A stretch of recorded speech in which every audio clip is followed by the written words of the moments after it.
Good evening, everyone. I'm Pastor Michael Shultz, and we're in our second lecture on the series of the book of Proverbs. As we look at the second chapter, again, in order to keep these videos short, I'm going to abstain from reading the entire chapter, but I do hope that you listening at home will read this chapter. It's not too long, 22 short verses. And without further ado, I want to go ahead and jump right into it. This second chapter is very interesting. It's the second admonition from the wise father, and if you want more information on the wise father, you can go back and look at the first video. We talked about that shortly.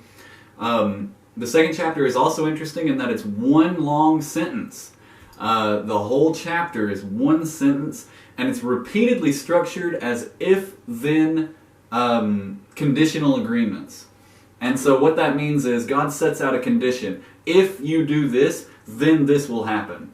And that's what essentially the first 5 verses all are. My son, if you will receive my words and hide my commandments, if you will incline your heart and apply your heart, if you will cry after knowledge and lift up your voice, if you will seek after her as silver and search for her, then you shall understand the fear of the Lord and find the knowledge. So he sets this up. He says, if you do this, then this will happen. And this happens over and over again throughout this chapter. Now, one of the interesting things here is the first 5 verses set this out as though wisdom is something to be searched after or sought after, which is quite different from what we found in chapter 1, specifically in verse 20, where it says, wisdom cries out in the streets, but nobody hears her. So this is interesting. This kind of goes along with what Jesus said when he said, seek ye first the kingdom of heaven. Which is interesting because he also said in Luke 17 that the kingdom of heaven was within us. So it's something that should be very obvious to us, but it has to be sought after. You know, seeking you shall find, knocking it shall be open. That sort of thing. It's also similar to this idea that we have in our modern day that people have to seek after God. Sort of almost like Friedrich Nietzsche talked about the madman in the marketplace. Does anyone know where I can find God? But in Romans chapter 1, Paul talks to us and he says that the nature around us, the entire world declares that there's a God, and not just that there is a God, but that ultimately it declares that there's a God who exists in the form of the Godhead, the Trinity itself. He says that nature asserts that. Which is very odd. I mean, if it's something so obvious, why is it that it has to be sought after? I mean, why is that the way that God has set it up? But I believe that that's the way that God set it up intentionally, that there's enough evidence all around us to give us the idea of these things, but not enough to explicitly and solidly prove them. And I think that that's intentional. But I just wanted to point that out right off the bat, that this is a bit of a difference. This is a firm shift in the dialogue, or at least the monologue that we have here, where he's saying that wisdom cries out in the streets, but nobody hears it in chapter 1. But all of a sudden in chapter 2, he's saying that it's something that's very quiet, that you have to seek after. So take note of that. Verses 1 through 6 we'll dive into a bit here. Much of the language in this whole chapter is repetitive. It's trying to get across the intended message. So what's the intended message? Well, if you set your heart after wisdom, God will give it to you. That's the message.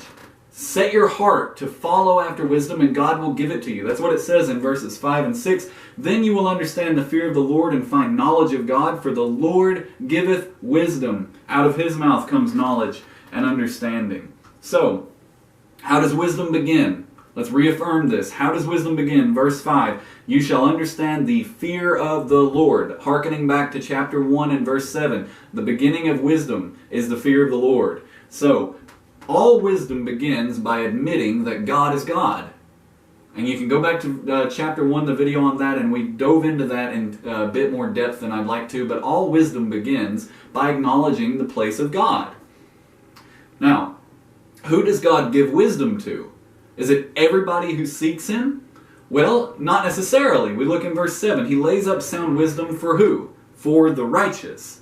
He is the buckler of who? Them that walk uprightly. So it's not just that somebody makes a passing conversation of the fact that they would like to know God or that they would enjoy having wisdom. This is someone who actively makes efforts to make themselves more conformable to the image that God has commanded that we portray. We're supposed to be a certain way. We're supposed to walk a certain way. We're supposed to think a certain way. And when you pursue God with all of your heart and all of your mind and all of your strength, then God pours himself back into you and he gives you wisdom. So, how does God give you wisdom? How does God pour himself into you? How do you know if God is trying to teach you something or if God is working in your life to make you wise? How can you recognize these things? Well, you can start looking at a couple of the key things that are noticed here. Verses 7 and 8, he lays up sound wisdom for the righteous. He's a buckler to them that walk uprightly.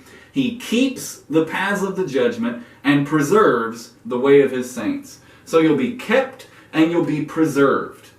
Now, how does he do that? How does he keep and preserve them? Look at verses 9 through 11. Then shalt thou understand righteousness and judgment and equity, yea, every good path. When wisdom enters into your heart, and knowledge is pleasant unto your soul, discretion will preserve thee, and understanding will keep thee. Read verse 8 again. He keeps the paths of judgment. He preserves the way of his saints. Verse 11, discretion will preserve thee, understanding will keep thee. So this is interesting. God doesn't reach down out of the sky with his mighty hand and keep you on the path that you're supposed to be on. He pours into you wisdom and discernment and understanding, and that keeps you and preserves you on the path that he's supposed to be keeping you on. This is incredible. You think about what Jesus said, straight is the way and narrow is the gate that leads unto salvation, and few there be that find it. Because it's very difficult to walk in this narrow path. It's very difficult to get through this narrow gate and walk on this very straight road. I'm currently reading to my daughter The Pilgrim's Progress by John Bunyan, and he talks about this narrow path that he has to follow to Mount Zion. And I love the illustration that he gives of that, this allegory. But this is the difficulty of walking on the narrow way and keeping yourself in the path that God would have you to be in. It's difficult. And what the Word of God says here in the 2nd chapter of Proverbs is that God pours into you wisdom and discernment and understanding so that you would stay on that way. Because otherwise you won't be able to. You will fail. You will fail. So, how does God keep and preserve us? By giving us wisdom, discretion, and understanding. Now, the Lord gives us a description of exactly why it's important for us to stay on the path, okay? Verses 12 through 15, I'm not going to read them because they're more or less just a further elaboration on chapter 1. The people that he describes in chapter 1 that go after evil gain through wicked ways and that they seek to wrong other people in order to make themselves wealthy or to gain something in some way or another. He's elaborating on that. He says he's going to keep you away from people like that by wisdom and discretion and by discernment. Verses 16 through 19 is actually something new. So I want to read those. It says, he's going to deliver you from the strange woman, even from the stranger which flatters with her words, which forsakes the guide of her youth and forgets the covenant of her God. For her house inclines unto death, or otherwise it might say sinks into death, and her paths are unto the dead. None that go to her return again, neither take they hold of the paths of life. So, this strange woman here, the word strange there is the same word that's used in Leviticus chapter 10 when it talks about the sons of Aaron bringing strange fire onto the altar of God and God strikes them dead for it. Strange doesn't mean foreign here in the sense of a woman from another nation. Some people who are racist or nationalist or xenophobic or jingoistic, they like to use passages like this to say that God doesn't want us to have anything to do with other people.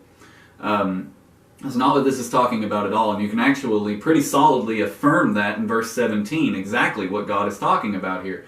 He says, this woman forsakes the guide of her youth, that is her husband, the person that she married when she was young, and forgets the covenant of her God. She abandons and forgets the wedding vow that she made to be committed to her husband. So this is what it's talking about. He says that a wise man will be kept from stepping out of the marriage vows. He'll be kept from that. And this is a very important thing because later on in the book of 1 Timothy as well as the book of Titus, we find that one of the mandatory requirements for a qualification of a man of God to be a preacher or a deacon or otherwise an elder is that he's a husband of one wife. And of course, we've made a mess of that in our modern day. We say, well, maybe that means that he's never been divorced, or maybe it means that he's never been married at all, or maybe it means that he's only the husband of one wife and that he's not polygamous, or maybe it means that he's only the husband of one wife and that he's only been married once. So even if you're widowed, you can't marry again. Oh, we've just made a mess out of this. And what this is saying is, this wisdom that God imparts to someone will keep them from having to be a candidate in all of those. It's saying that this is somebody who's going to be above rebuke, the Word of God says in 1 Timothy and also in Titus. The wisdom of God that God imparts will keep somebody from having to go down that road at all. It's going to keep you so straight and narrow that you will maintain those vows. Not just the vow in the wedding or the marriage vows, but the vows that you keep. The Word of God says it's better not to make a vow than to make a vow and break it. And so, in our modern day where it's so easy for us, everything has to be in writing. We make contracts and ledgers and all of this, and everything's got to be certified and bona fide and qualified, and we got to go to, what do they call them? The notaries. You got to go to a notary and get everything notarized. We live in this age where we can't trust anybody. The Word of God says that He's going to pour into His people, the people that follow Him in righteousness. He's going to pour wisdom into them so that they don't have to have everything certified and bona fide and qualified and notarized. They're going to be able to have their yea be yea and their nay be nay. What they say is their bond, and that includes especially the marriage vow. So he says he's going to keep you from that sort of person, this strange person, as looking back at Leviticus chapter 10, the unaffirmed, the ungodly, the unqualified, the undesired person, the person that does not belong in a godly relationship or in a godly atmosphere. He's going to keep you from that sort of, being that sort of person, and keep you from that sort of person, as we saw in verses 12 through 15. Lastly, he's going to direct you to walk in the way that is true and good. That's what we find in verse 20. That you may walk in the way of good men and keep the paths of the righteous. Now, why is it a good thing to walk in a righteous way? That's what 21 and 22 says. For the upright shall dwell in the land, and the perfect shall remain in it. But the wicked shall be cut off from the earth, and the transgressors shall be rooted out of it. So this is a big thing. Why is it better to be righteous? Because there are punishments. There are rewards. It matters what you do. Your actions make a difference. Because the upright will dwell in the land and the perfect shall remain in it. This is the promises like we find in Matthew chapter 6. The meek shall inherit the earth. This is the promises like we find where he says that the righteous shall come into his kingdom during the millennial reign. But in the same way, verse 22, the wicked will be cut off from the earth and the transgressors will be rooted out of it. The same thing, Revelation 20, where the wicked are thrown into the lake of fire. They have no part in the new heaven and the new earth. They do not get to reign with him during the millennial reign. Their inheritance is the lake of fire and destruction. They are cut off and rooted out. Everything that would remind us of them is gone. Because they lived for themselves and not for the Lord. Because they did not walk in the righteous way. Because they did not pursue wisdom by fearing the Lord. Because they did not do anything that He said to do. God will cast them off and they're gone forever. So, a brief rundown here again of this very brief video on Proverbs chapter 2. This is the second admonition of the wise father. What is the intended message? To set your heart on wisdom because God will give it to you. How does He do this? By protecting us and those that follow Him. How does He protect us? By giving us wisdom that keeps us in the path. Why does He give us these things? 3 reasons. To deliver us from the deception of those that are on the evil path, to deliver us from the one who would flatter us into unfaithfulness, and to direct us in the way that is true and good. That's a very quick rundown of Proverbs chapter 2. I hope that you've gained something from it. Read this chapter for yourself, verse for verse, and leave a comment on the video. I'd love to hear some of your insights. I'd love to get some wise counsel on this. I hope to look forward to seeing you again for Proverbs chapter 3. I'm Pastor Michael Shultz. Be blessed.